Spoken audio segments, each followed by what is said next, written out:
But if it's raining in Manila, hindi kita maririnig.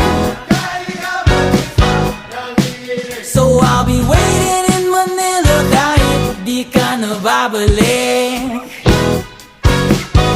Maulan ba sa inyo pag bumubuhos dito? Paumanhin at mukhang hindi ko masasabayan ang iyong yapak sa pagngiti at pag-iyak, sa paglipad at pagbagsak ng araw-araw.